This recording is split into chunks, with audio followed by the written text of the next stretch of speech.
So let's start putting the new wires into place. I have two things here. The first is my RCAs, and I've already trimmed those, and we're going to tin the tips on these, which are in another video on how to do that. And then this is our ground wire. It's been cut and set up, and I'll show you how to do that in another video too. This is the ground lead. A little dirty there. And I'll show you how to make these in another video. And this has been already pre-trimmed. It has not been tinned, but we may or may not need to do that.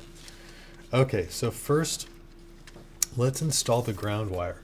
So I'm going to go underneath the tone arm wires here, and I'm going to try and hit this hole right there. So I'll put a little bend just to make life easy. A little bend. Uh-oh, the leads kind of got splayed out. Let's tin the end there just to make things nice and easy. All right, so here's some solder.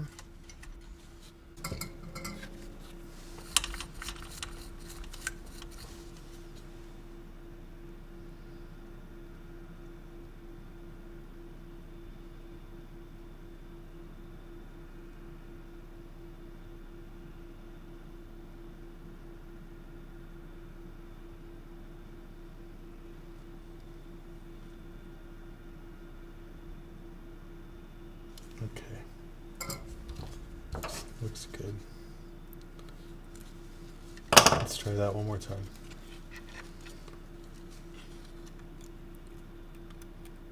Got it.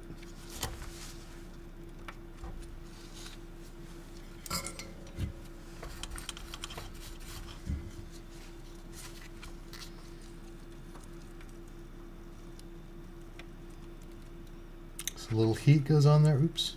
A little heat first, then solder. And I think we're good. Let's take a closer look.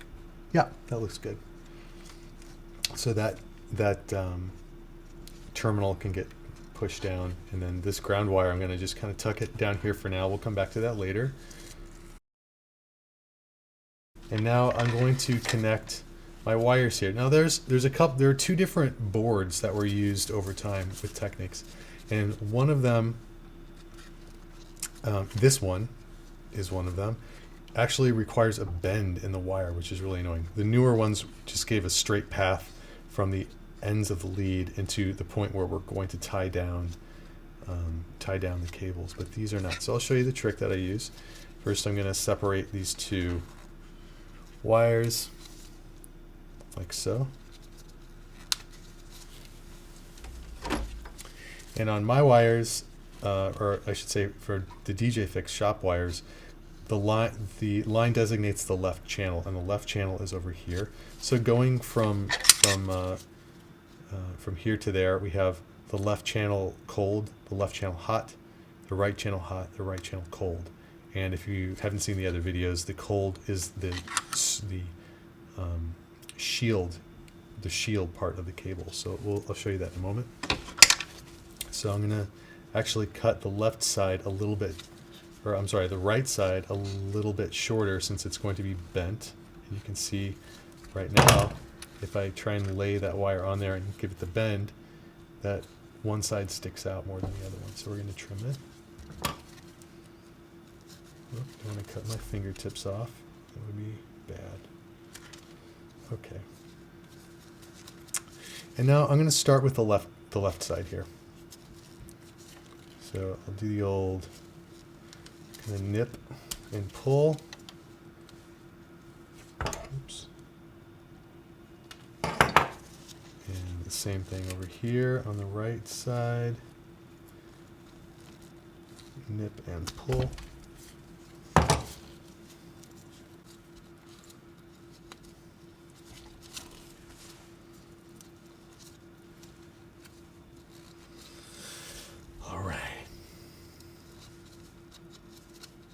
So the shields are wound up.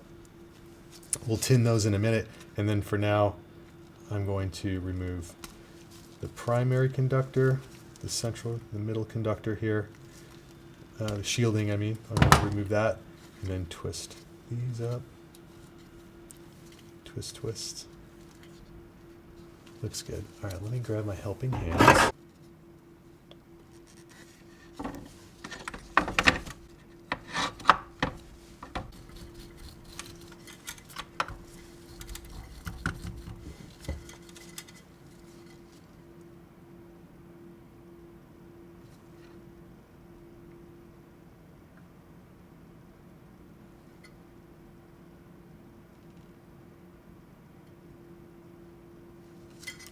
Cool. All right, back to it.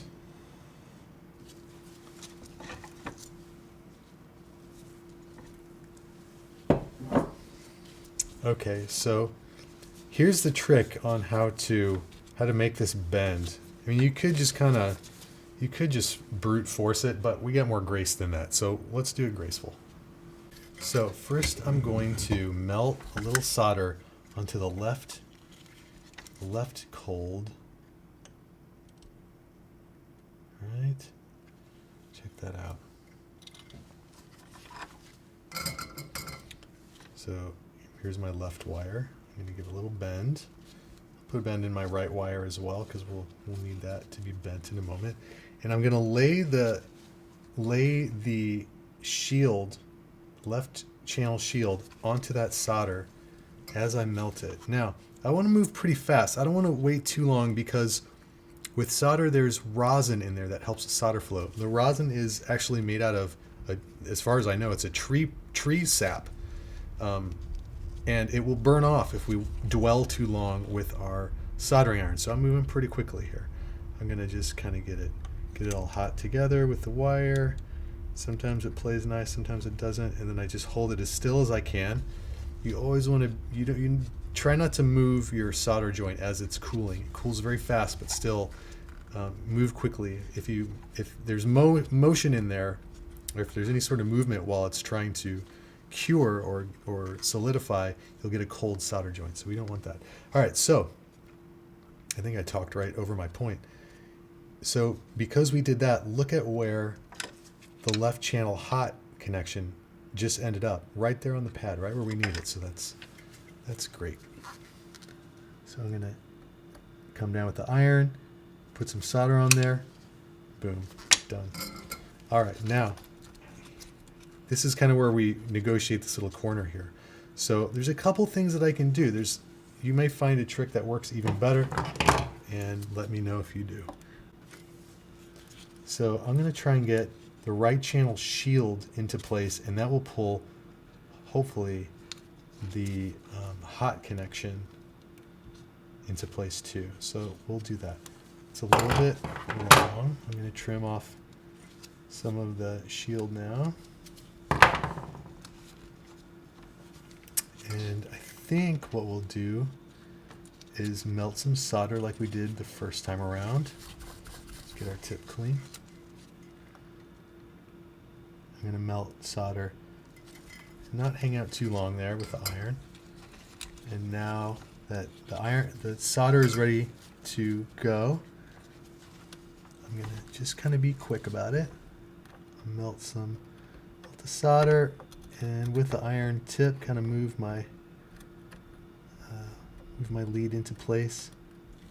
Let it cool. There we go. And now finally, I just need to make the connection with the hot lead, with the right channel positive lead. So I've just kind of bent it a little bit with my fingers and with my trusty little needle nose pliers, and it looks like it seems to be sitting right there on the solder pad, which will be great. Awesome. If I have any trouble with it, this is what I like to do. I get a little screwdriver, just kind of nudge it into place as the solder pulls. All right, so that looks great. We'll actually test it later and make sure it's positive. It's made a positive connection. And then now check this out. Before we sew this thing up, I'm going to look for any shorts. So any little leads, maybe I can see there's a little hair here that didn't get tinned. but it doesn't seem to be touching any of the other work, any of the other connections in there. So we'll assume that it's okay, but it's always good to look, because all it takes is one connection to give you a short circuit, and then your right channel is going or your left channel is going or whatever. All right, but we're going to call that done. All right, so remember the ground wire we tucked kind of underneath it? We are going to use a zip tie and tidy everything up all together. So the ground wire remains underneath the board here, but I'm going to make sure that I grab it with my zip tie. So I'm going to approach, I'm going to put a little bend, and then I'm going to go in underneath, making sure I grab ground wire.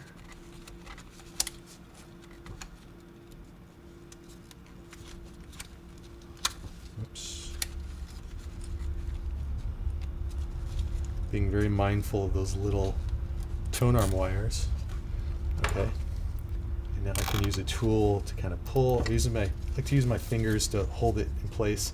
I'm not trying to pull the thing apart, but just give it enough stability so that these wires won't, so that all the pressure is here and these wires won't rip off if people try and pull on it, which will happen. Okay, good. So now I can clip off the pigtail there. And now, finally, this little guy right here, not super important. All this is, this tape was here, I guess, to kind of protect this connection.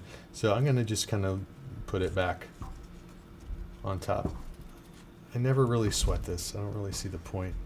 That might have been part of the manufacturing process to just assist in keeping those out of the way, maybe while more soldering was going on elsewhere.